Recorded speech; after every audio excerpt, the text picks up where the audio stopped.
Pastor, o que é viver uma vida a dois em comum? Viver uma vida a dois em comum, irmãos, é partilhar algumas responsabilidades como casal, e eu queria compartilhar com você. Mas eu queria que você, antes disso, pudesse ver um texto da palavra de Deus comigo. Abra sua Bíblia em 1 Coríntios. 1 Coríntios capítulo 3. Eu quero ler só uma frase. Versículo 9. Porque de Deus somos cooperadores. Vamos ler de novo? Porque de Deus somos cooperadores. Irmãos, pastor, por que o senhor está enfatizando que viver uma vida a dois em comum é partilhar responsabilidades? Porque o próprio Deus partilhou responsabilidades dele para conosco. O próprio Deus, irmãos, delegou a nós sermos dele parceiros. O próprio Deus delegou a mim e a você a graça de sermos participantes e corresponsáveis com ele para edificar o reino de Deus nessa terra. Você é o instrumento que Deus se utiliza para que, através dessa cooperação, o reino de Deus, os princípios de Deus, sejam instaurados na sua vida, na sua família e na nossa sociedade. O apóstolo Paulo diz que de Deus nós somos cooperadores, e quanto mais, irmãos, quando nós nos unimos num casamento e num matrimônio. Somos cooperadores uns dos outros. O cônjuge deve ter responsabilidades conjuntas na construção e na edificação da sua casa e da sua família. E é sobre isso, queridos, rapidamente, que eu quero tratar com vocês nesse tempo que me resta. Viver uma vida a dois em comum é partilhar responsabilidades. Quais áreas, pastor, que eu preciso ser do meu cônjuge um cooperador? Quais são as áreas fundamentais que eu preciso compartilhar com o meu cônjuge? De responsabilidades que a vida a dois trata quando a gente se une ao nosso cônjuge em matrimônio. Em outras palavras, quais são as áreas fundamentais em que as responsabilidades agora de um casal precisam ser compartilhadas? Eu preciso me tornar cooperadora com a Teresa dentro da minha casa, em quais áreas? Tem muita gente que pensa que entra num casamento dizendo assim, quer ver? Não, esse negócio é comigo, com você é outra coisa. Talvez nessa manhã a gente vá desmistificar um pouco alguns conceitos errados que a gente tem. Quais são as áreas que Deus nos chama para cooperar com o nosso cônjuge, dentro da nossa família e dentro da nossa casa, para poder edificar essa nossa casa? Em primeiro lugar, irmãos, quando a gente olha para a Bíblia, a gente vê que é preciso, em primeiro lugar, compartilhar a responsabilidade no sustento do lar. O texto de 1 Timóteo, capítulo 6, versículo 9 e 10, é um texto muito importante. Por quê? Porque esse é um texto que fala do amor ao dinheiro. E o interessante, que eu não sei se você sabe, a única entidade que dos lábios de Jesus sai, que essa entidade pode ser senhor da sua vida, é o dinheiro. Lá no Sermão do Monte, Jesus deixou muito claro, dizendo o seguinte: ninguém pode servir a dois senhores. Ninguém pode servir a Deus e as riquezas. Em outras palavras, dos lábios de Jesus, ele diz que a riqueza e o dinheiro pode comandar você. Pode ser um Deus sobre a sua vida. Pode gerenciar aquilo que está no mais oculto e no recôndito do seu coração. É por isso, irmãos, que quando a gente se casa, a primeira grande área fundamental que precisa ser compartilhada na nossa casa e na nossa família diz respeito ao sustento do lar. Porque muitas vezes o amor ao dinheiro, irmãos, tem sido a razão de muitas desavenças em casa, tanto a falta dele quanto o excesso dele. Eu sempre gosto de dizer, irmãos, que o dinheiro, aonde ele entra, se a gente não tiver a cabeça muito no lugar em Cristo Jesus e nas coisas espirituais, ele pode tornar o seu Deus. E a sua vida pode ser gerada e gerida em torno daquilo que Jesus chama de mamon, onde lá no Sermão do Monte é traduzido por riqueza, mas no original é uma divindade pagã. O que Jesus está querendo dizer é muito claro. Ele está dizendo que o dinheiro pode se transformar num ídolo na sua vida e pode tomar o seu coração. E aí nós temos que entender que quando a gente entra num relacionamento, num casamento e numa família, nós temos que compartilhar essa área tão delicada na vida de muita gente, que é partilhar o sustento do lar. Pastor, o que significa isso? Significa que o sustento do lar, irmãos, embora, veja bem, esteja a priori, sobre a liderança do marido, não isenta a mulher de auxiliá-lo. Quando você olha e lê a Bíblia, tanto na narrativa do Novo quanto na narrativa do Velho, você vai ver que muitas mulheres no Velho Testamento auxiliavam seus maridos trabalhando. Ora em casa e ora fora de casa. Por exemplo, se você der uma olhadinha no texto lá nos primórdios dos nossos pais, dá uma olhadinha na vida de Raquel e veja como essa mulher era uma pastora de ovelhas. Dá uma olhadinha, por exemplo, na mulher de Provérbios 31. Aquela mulher, irmãos, é robusta. Ela trabalha em casa. Ela ajuda o seu marido. Ela tem uma administração perfeita no seu lar. E ela ainda gera renda para auxiliar o seu marido a sustentar a sua casa. Então, querido, deixa eu te dizer uma coisa. Nós temos que partilhar responsabilidades como casal no sustento da nossa casa. Quando você entra num casamento, acabou esse negócio de é meu, viu?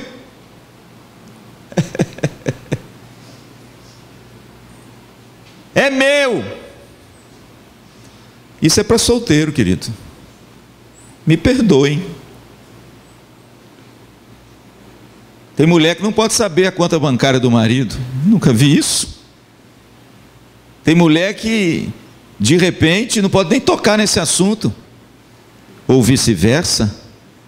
Mas quando a gente olha para a Bíblia, irmãos, a gente aprende uma grande lição. Quando a gente entra num relacionamento a dois para valer, tudo aquilo que é meu passa a ser aquilo que é,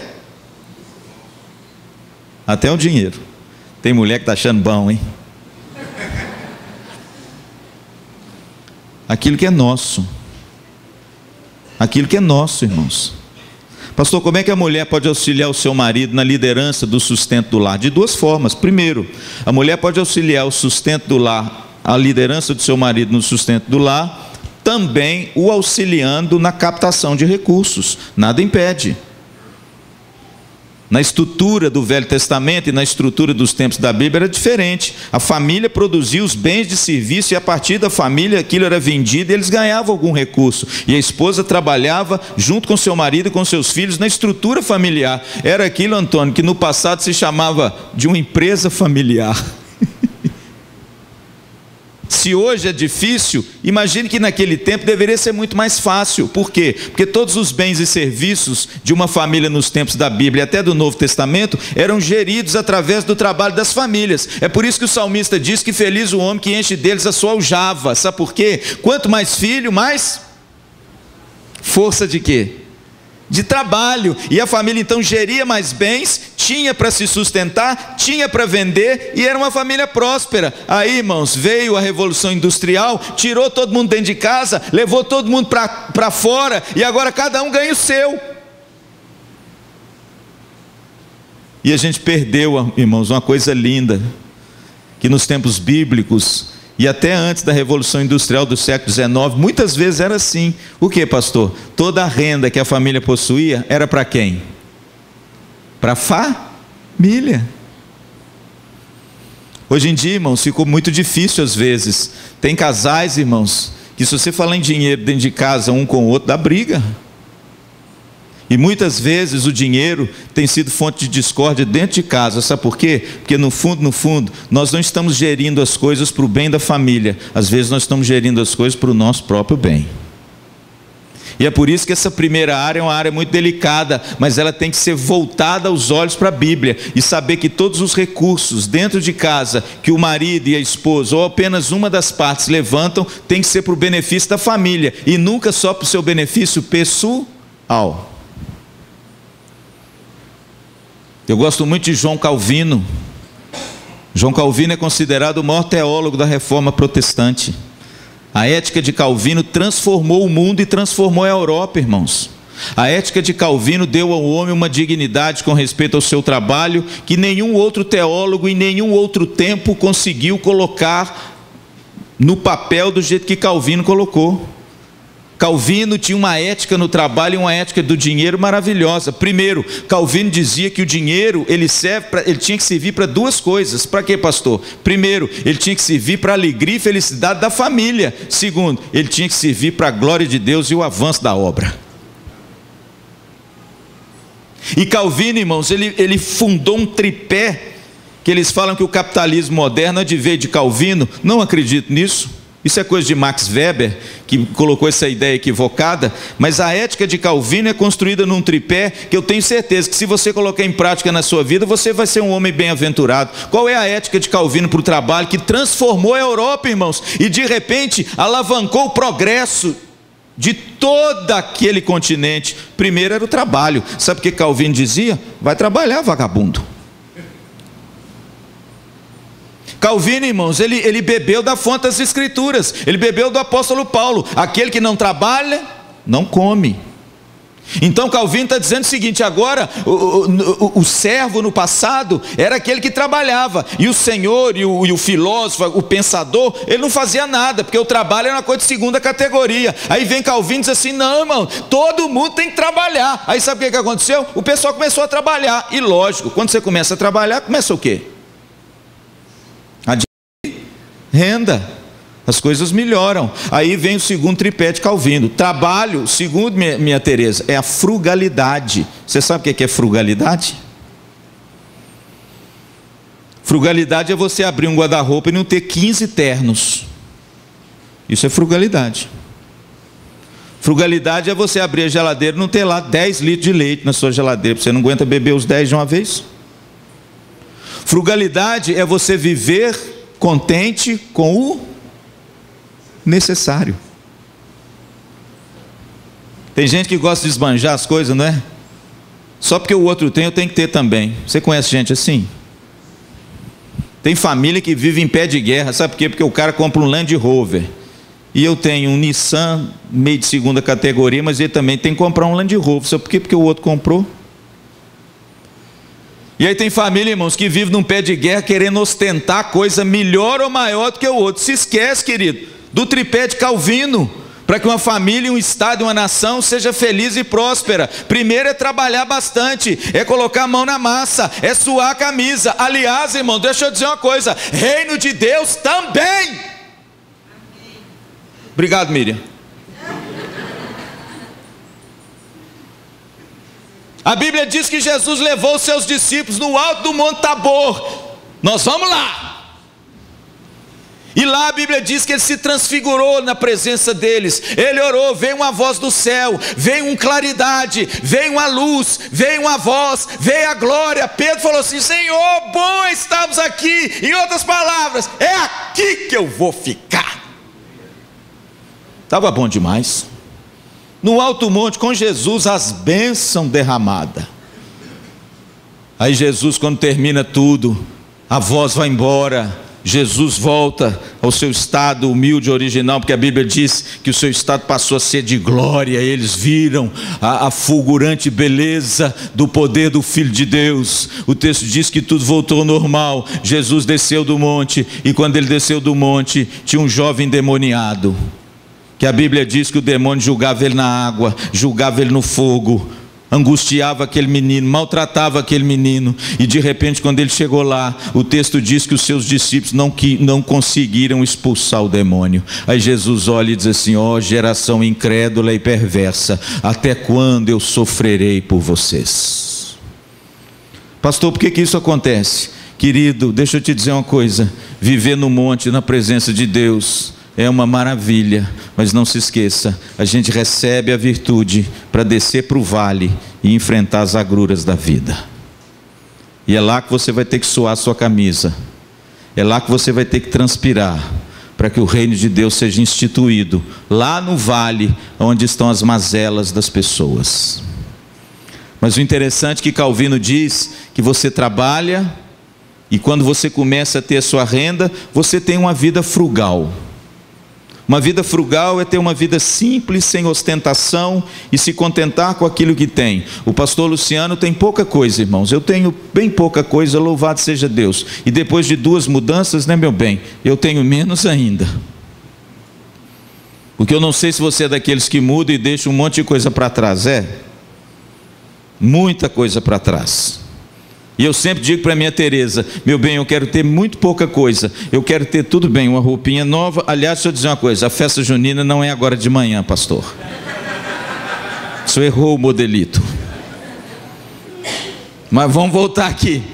Bem pouca coisa, queridos. E Calvino falou que isso mesmo, para você ser próspero, você não pode ostentar aquilo que você tem, nem você pode ficar gastando demais com aquilo que você não consegue ter. Tenha o frugal, e aí vê se o negócio não funciona. Você trabalha bem, ganha uma renda, compartilha com a sua família, tem uma vida frugal. Agora presta atenção, não é Nonô Correia não, viu?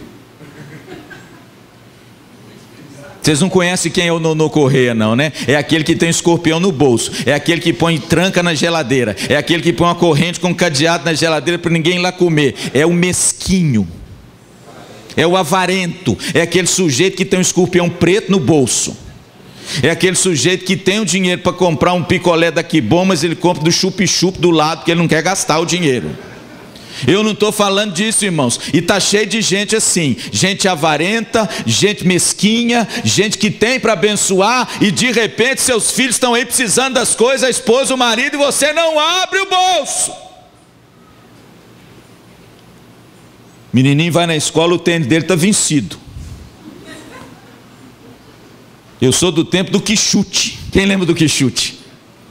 Eu sou do tempo do conga. Quem lembra do conga? O conga era aquele azulzinho com um biquinho branco. Você usava ele 3 vezes e jogava fora.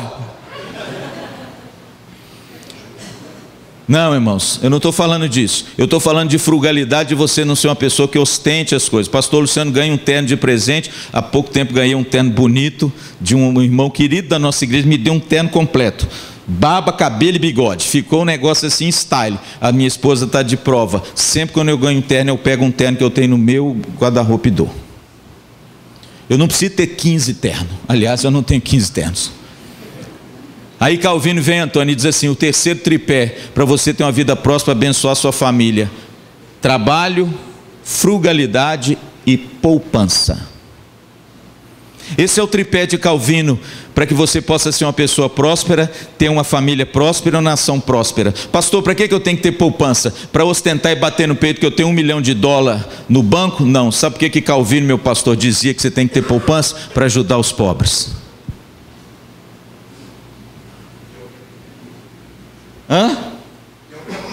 E é o que a Bíblia diz. Você sabe o que a Bíblia fala sobre adquirir riqueza? Não é para você ficar ostentando, irmãos, as coisas não. A Bíblia diz que o dom que Deus te dá para adquirir riqueza é porque Deus quer te usar para abençoar aqueles que não têm. E principalmente o reino de Deus. Aí sabe o que aconteceu, minha filha, com a Europa? A Europa se tornou o continente mais rico do mundo. Sabe por causa de quem? Por causa da tríade de Calvino. Trabalho. Você vai até hoje, Antônio, na Europa, na casa, por exemplo, de um suíço, né, meu bem? Vai na casa de um suíço hoje que ganha bem, trabalha no banco, tem uma vida bacana, um carro bonito, Mitsubishi na garagem, porque, por favor, podemos ter, não pode não? Você não tem que andar com um fusquinha caindo nos pedaços. O sujeito tem um carro bacana, o sujeito tem uma casa bacana na Suíça, o sujeito tem um negócio bacana. Abre a geladeira de um sujeito na casa da Suíça para você ver. Vai na despensa na casa de um suíço para você ver. Abre o guarda-roupa de uma pessoa que mora na Suíça, que a gente acha nosso cara. Abre lá para você ver. O sujeito tem 2 calças. O sujeito tem 5 camisas. O sujeito tem 2 ternos. O sujeito tem um sapato que ele usa todo dia para trabalhar. Quando aquele acaba, ele compra outro. Pastor, de onde vem isso? De pão durice? Não. Sabe de onde vem isso? De Calvino e da Bíblia. Eu posso ter, mas eu não preciso ostentar. Por quê? Porque eu não preciso. Entendeu, irmãos? Eu não preciso. E aí é por isso que eu digo que quando a gente casa, a gente precisa ter isso em mente.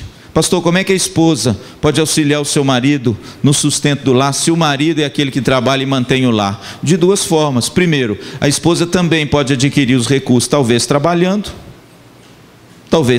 se isso não exigir de você um esforço supremo de estressar você para criar os seus filhos. Você pode então apoiar o seu cônjuge, né, captando os recursos para a bênção do lar. Ou se você de repente opta, quando a maternidade vem, de cuidar dos seus filhos e deixar que o sustento fique a cargo do seu marido, porque não existe coisa mais bonita e mais digna e um trabalho mais honrado e mais abençoado que ser mãe. Hoje está meio desqualificado, porque parece que hoje a mulher valorizada é só aquela que trabalha fora.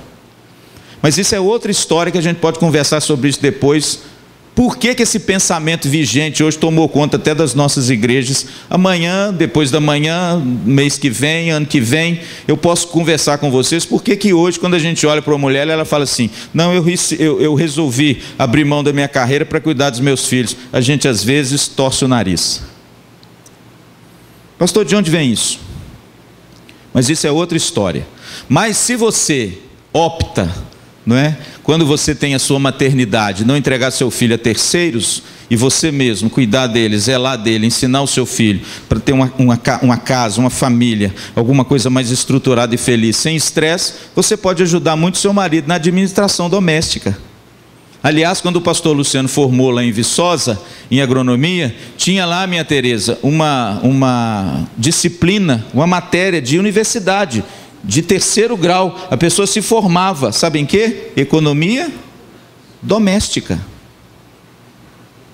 E sabe como eram chamados as meninas que faziam economia doméstica, Miriam? Para você ver como é que a pejoração já vem de geração em geração, desde lá atrás, com alguns ideais e alguns escritos que a gente engoliu, e de repente valorizou a mulher que trabalha fora e desvalorizou a mulher que escolhe ser mãe, cuidar do seu filho.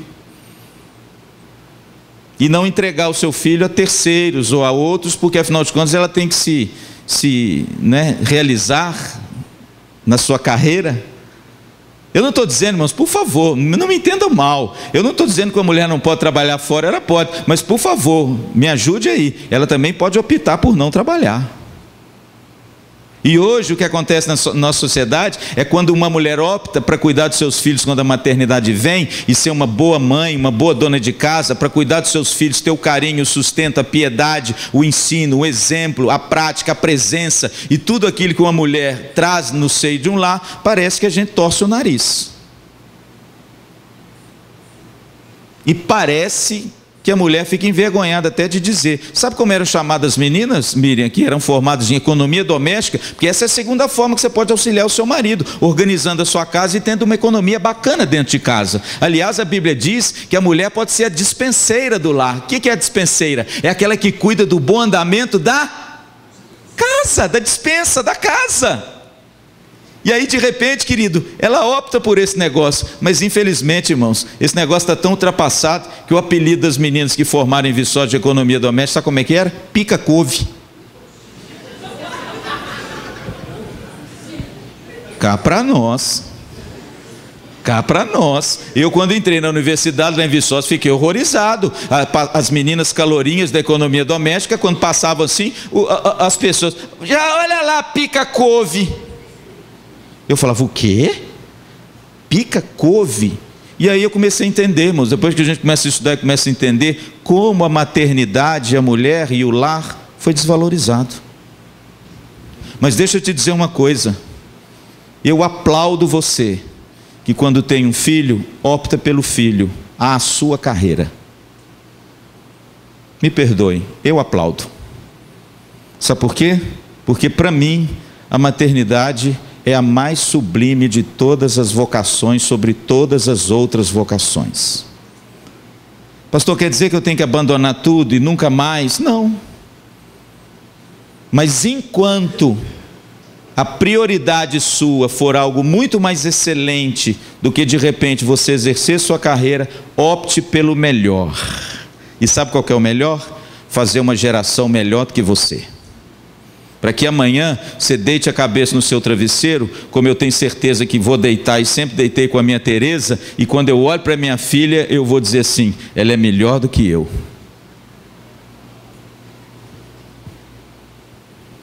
Sabe por quê?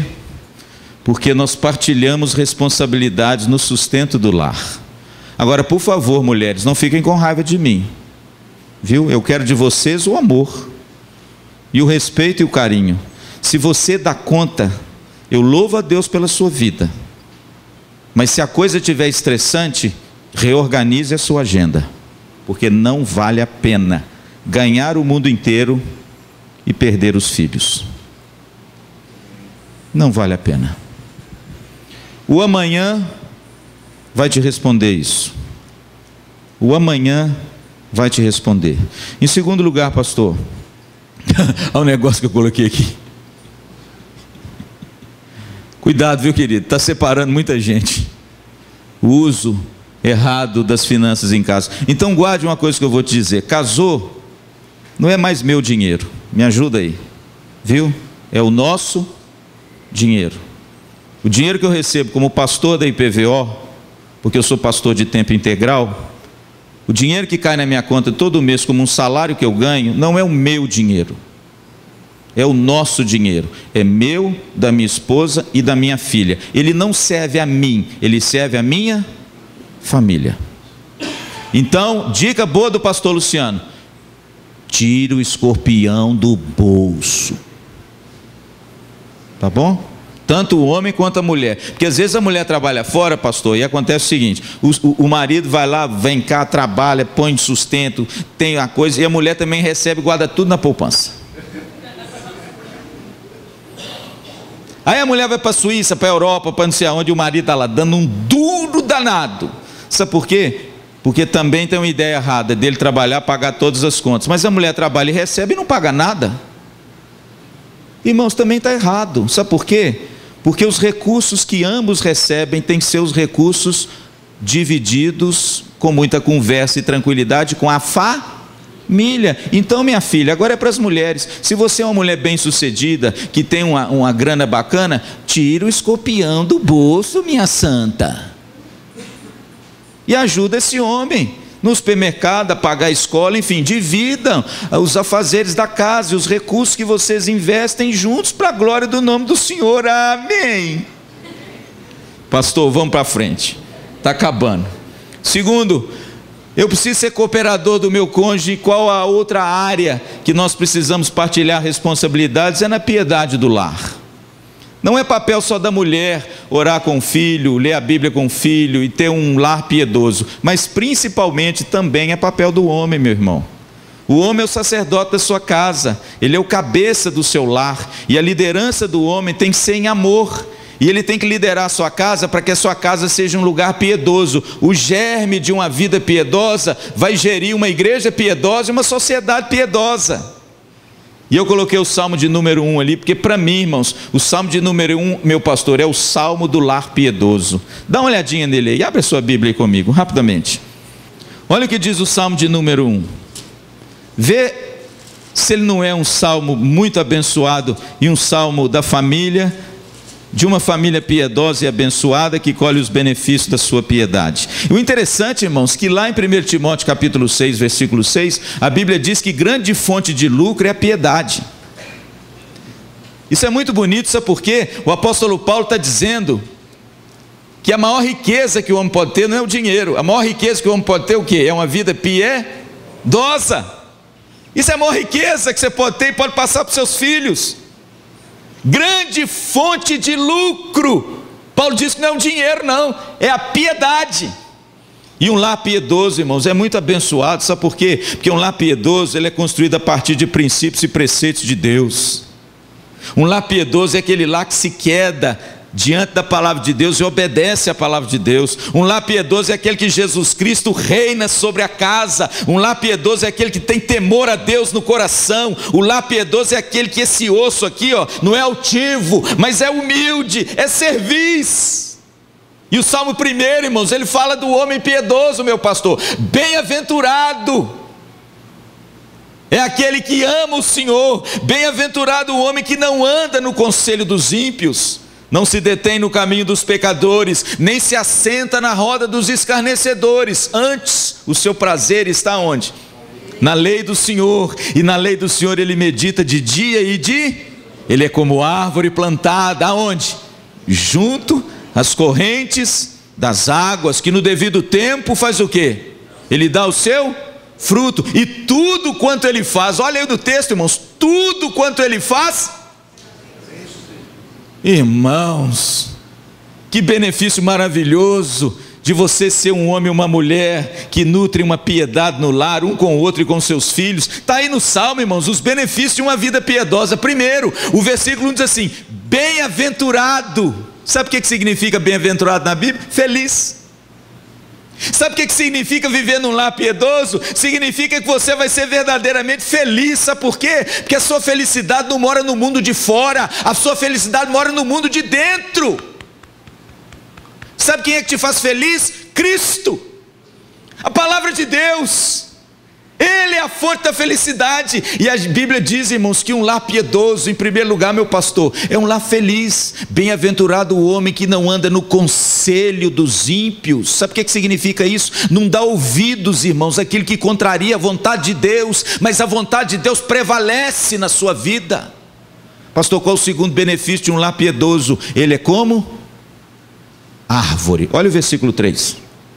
O interessante, quando você olha para a Bíblia e vê, por exemplo, em Jeremias, o profeta Jeremias faz um contraste entre a árvore e o arbusto no deserto.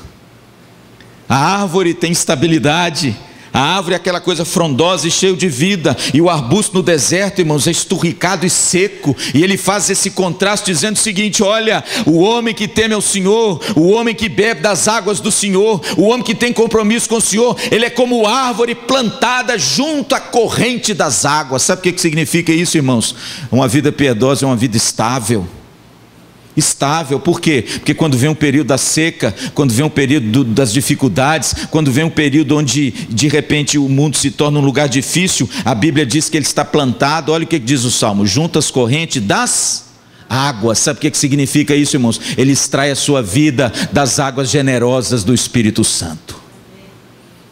A sua árvore está plantada e arraigada não nas coisas desse mundo, mas em Deus, e ele recebe do próprio Deus, do Espírito Santo, a bênção e a virtude, para despeito dos problemas, a despeito das lutas, a despeito da sequidão. O seu tronco é firme, a sua folha é verde. Um lar piedoso, irmãos, é um lar estável. O mundo sofre muitos reveses. Pastor Luciano já sofreu muitos reveses na vida. Nós já enfrentamos muitas dificuldades, eu e a minha Tereza. Ela já foi acometida de uma enfermidade longa e que foi recorrente, retornou antes de eu vir para Maringá. Enfrentamos muitas lutas, irmãos, que os irmãos desconhecem muita coisa. Mas sabe qual que é a diferença? Sempre o nosso lar, pela graça de Deus, foi um lar estável. O que significa um lar estável? Significa um lar isento de lutas? Não, significa um lar que enfrenta lutas, mas ele é como árvore, está firme, permanece em pé. Por quê? Porque as suas raízes estão enraizadas perto da fonte das águas. E quem é a fonte das águas? Qual é a figura das águas na Bíblia? O Espírito Santo de Deus. Por isso, querido, um lar piedoso é um lar estável. Quantos casais instáveis? Quantos filhos instáveis? Frutos de casamentos instáveis, porque de repente não tem lançado as suas raízes no lugar certo e tem extraído da sequidão desse mundo, talvez, o fundamento e o princípio da sua vida. Um lar piedoso, irmão, segundo a Bíblia, é um lar estável. Mas mais ainda, a Bíblia diz que um lar piedoso, meu pastor, é um lar frutífero. Olha o que diz o texto: no devido tempo dá o seu fruto. Que coisa bacana, irmãos. Um lar piedoso frutifica para a glória de Deus. Um lar piedoso influencia os filhos. Um lar piedoso influencia os amigos. Um lar piedoso influencia a igreja. Um lar piedoso influencia a comunidade que está ao seu redor. Um lar piedoso frutifica para a glória de Deus. Pastor, frutifica o quê? Está lá em Gálatas capítulo 5. O amor, a bondade, a longanimidade, a mansidão, o domínio próprio, a alegria. Que coisa abençoada, irmãos, são os frutos que Deus nos dá de um lar estável, porque é um lar piedoso, e um lar estável e piedoso é um lar frutífero para a glória de Deus. Deixa eu te perguntar uma coisa: que tipo de fruto tem dado a sua casa? Que tipo de fruto tem dado o seu casamento? Que tipo de fruto, querido, tem brotado das responsabilidades e do casamento e da sua família para outras pessoas? O seu lar tem sido uma fonte de quê? De problemas ou de bênçãos para as outras pessoas? Quando as lutas vêm, as tempestades vêm, como está o seu casamento? Será que ele é aquela coisa que qualquer coisa que acontece é instável? Pois eu digo uma coisa a você, meu querido: qualquer coisa que você firmar o seu casamento nesse mundo, seu casamento sempre será instável, porque não existe nada nesse mundo capaz de dar estabilidade a uma família, a um casamento, a uma criação de filhos, do que a bendita palavra de Deus e Jesus Cristo. Ele é a nossa estabilidade, é dele que nós recebemos a virtude para vencer as dificuldades da vida. A Bíblia diz, irmãos, que esse homem piedoso, a sua família dará muito fruto. Agora, irmãos, essa última declaração para mim, ela é muito bonita. O texto diz que tudo que ele faz prosperará. Pastor, que coisa maravilhosa! O texto diz que tudo quanto ele faz será bem sucedido. Pastor, qual o sucesso de você ser um homem bem sucedido? Está aqui, irmãos.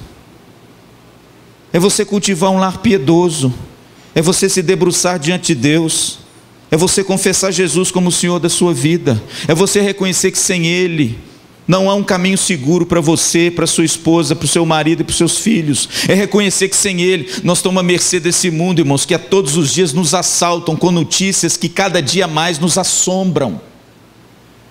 Coisas que num passado muito recente, quando eu era criança, a gente nem sequer ouvia falar. Hoje parece que a coisa está sendo normal. O pecado, irmãos, tem aumentado tanto, e as mazelas sociais têm aumentado tanto, que a gente pensa: aonde nós vamos parar? Simples, irmãos, nós precisamos retornar o quê? Às fontes das águas. Nós temos que retornar à palavra de Deus, a Cristo, e reconstruir a nossa vida a partir dele. Para quê? Para que as gerações futuras sejam diferentes e abençoadas. Amém? Por isso, querido, em segundo lugar, nós precisamos partilhar a responsabilidade na piedade do lar. É meu dever e dever da Teresa cultivar um relacionamento com Deus, eu com ela e nós com a nossa Alissa. Sabe para quê? Para que amanhã a gente ponha a cabeça no travesseiro e saiba que nós não criamos filho para o inferno, nós criamos filho para a glória de Deus. Eu não criei meu filho para povoar o inferno, eu criei meu filho para povoar o céu. E para isso, irmãos, dar o exemplo dentro da minha casa, eu preciso ser um homem piedoso. A Teresa tem que ser uma mulher piedosa, e a minha filha vai aprender a ser uma menina piedosa, porque ela vai ver no exemplo dos seus pais a piedade que ela tem que usufruir nos seus dias. Amém? Engraçado que a minha filha enfrentou uma das faculdades mais difíceis. Aliás, irmãos, filho em faculdade hoje é um terror para os pais. Tem pai morrendo de medo que quando o filho chega na época da faculdade, você já treme nas bases. Pastor, eu criei esse menino na igreja, agora ele está indo para a faculdade. Por quê? Porque a maioria dos jovens hoje estão indo para a faculdade, estão largando Cristo. Estão dando ouvido, irmãos, à boca do inferno. Estão dando ouvido, irmãos, aos prognosticadores do caos. Estão se cercando de falsos amigos. E de repente os nossos filhos estão aí muitas vezes se perdendo porque vão para a faculdade. Mas deixa eu te dizer uma coisa para te alegrar nessa manhã. Primeiro, se você criou ele num lar piedoso, criou ele na palavra de Deus, mesmo que quando ele chegue na faculdade se encante com alguma coisa, pode ficar tranquilo, ele vai voltar. Porque tem uma promessa de Deus para você. Os nossos filhos são herança do Senhor. E se você criar eles na piedade, eles vão voltar. Agora, dá licença, querido, deixa eu te falar uma coisa. Se você criar esse menino na igreja, amando o Senhor, dando exemplo de piedade dentro de casa, de um homem que se inclina e se dobra diante de Deus, é muito difícil desse jovem ouvir qualquer balela lá fora. A cabecinha dele já está pronta.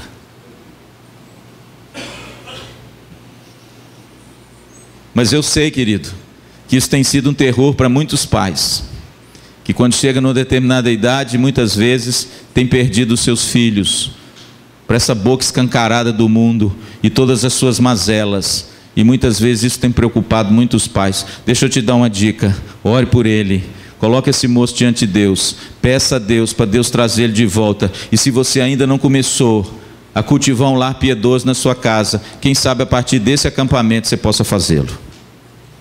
E terceiro e último lugar, querido, nós precisamos partilhar a responsabilidade na criação dos filhos. Efésios capítulo 6, versículo 4, eu termino. Há um texto interessante que não fala que isso é função da mãe e nem do papai. Isso é função dos pais. Efésios capítulo 4, capítulo 6, versículo 4, o texto diz o seguinte: E vós pais, pai e mãe, os dois participando juntos.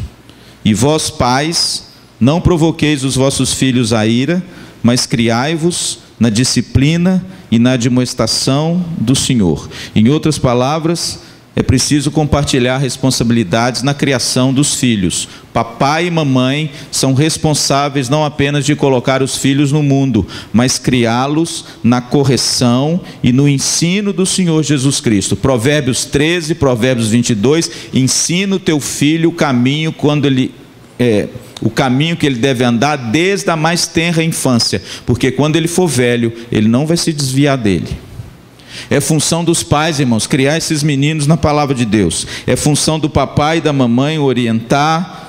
É função do papai e da mamãe dar exemplo. É função do papai e da mamãe ter tempo de qualidade, ter tempo com seus filhos, criarem os seus filhos, terem responsabilidades na educação dos seus filhos e não transferir isso para quem quer que seja. A coisa mais importante para os seus filhos é a sua presença.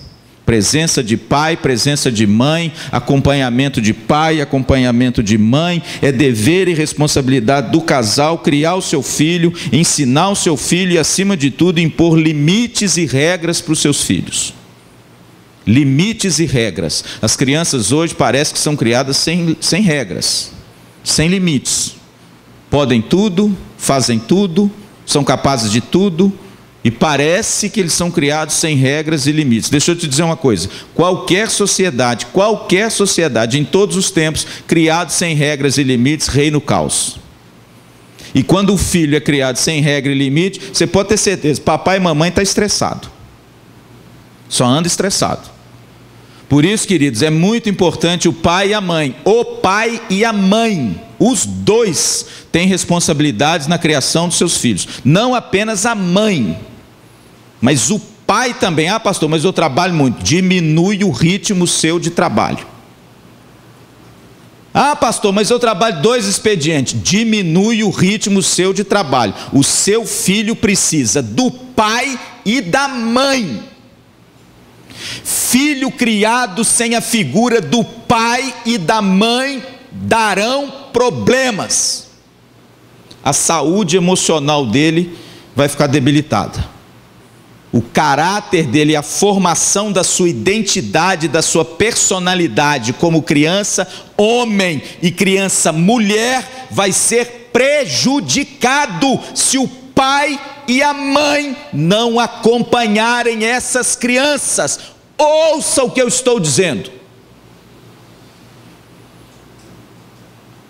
Não terceirize a educação do seu filho.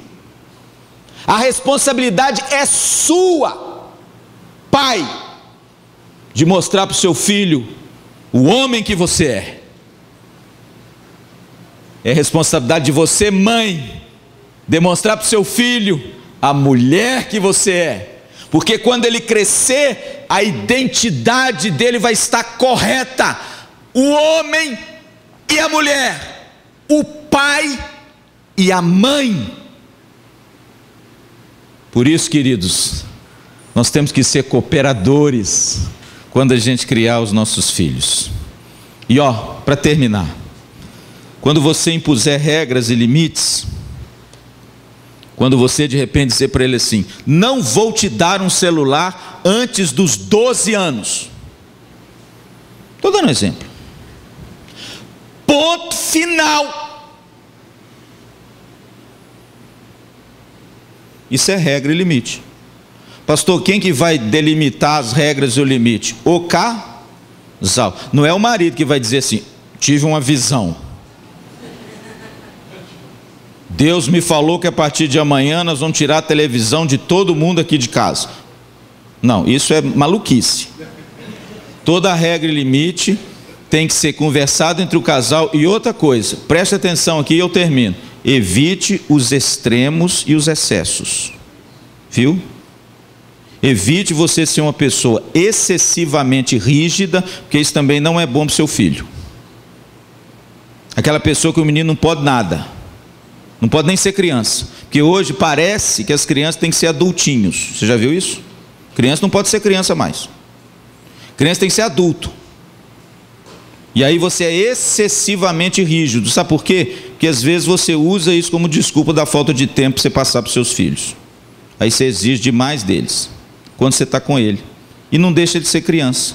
E outra coisa que é perigoso também, você ser excessivamente permissivo. Tudo pode? Não pode, pastor. Hoje pode. E aí, querido, sabe o que acontece? Você cria filhos sem regras, sem limites, e amanhã vão ser pessoas desenfreadas, sem regras e sem limites, que vão tornar a sociedade um lugar pior. Portanto, se você tem filho pequeno, haja enquanto é tempo, ponha regras e limites no seu filho. Agora, por favor, não seja demasiadamente excessivo, nem demasiadamente permissivo. Eu quero terminar com um versículo que eu gosto muito de Paulo a Timóteo. Ele diz assim: Timóteo, Deus não vos tem dado o espírito de covardia, mas de amor, de poder e de equilíbrio. Pastor, aonde que eu fico nesse negócio? No equilíbrio. Peça a Deus sabedoria e seja uma pessoa equilibrada. Saiba até onde você precisa ser rígido e saiba até onde você pode ceder. Saiba até onde você precisa manter firme uma posição, para que o seu filho amanhã não seja o reizinho da casa e mande em você. Mas saiba também naquela hora de você chamar a Tereza e falar assim: Tereza, deixa a menina.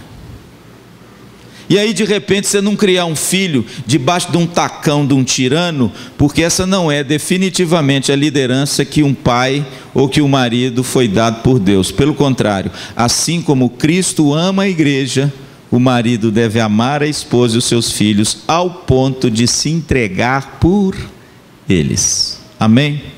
Quais as 3 áreas fundamentais na responsabilidade que um casal precisa ter para trabalhar juntos para edificar a sua casa? Primeiro, no sustento do lar. Ajuda o seu marido, viu, minha santa?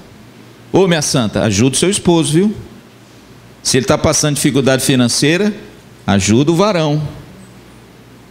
Seja você a bênção da casa. Pense não só em você, mas pense na sua família, viu? Segundo, responsabilidade na piedade. É muito bonito quando a gente vê uma família piedosa junta. Agora, sabe o que eu tenho muitas vezes visto nas igrejas acontecerem? Às vezes está só o pai, às vezes está só a mãe, às vezes a gente não vê o casal na igreja. E aí sabe o que acontece? Quando um dos dois não vão, dificilmente os filhos vão. Então, querido, olha, a responsabilidade é minha e da Tereza. Somos nós dois que precisamos ter uma vida piedosa para criar os nossos filhos nessa piedade. E terceiro, partilhar responsabilidades na criação dos filhos. Papais e mamães, vocês colocaram no mundo uma pessoa maravilhosa, única, um projeto de Deus maravilhoso, que Deus dotou vocês a fazerem isso. Por favor, cuidem desses meninos. Amem esses meninos. Hoje à noite ou amanhã de manhã eu vou falar das 5 coisas que um filho precisa dos pais. Vamos ver se a gente está cumprindo o dever de casa. Amém?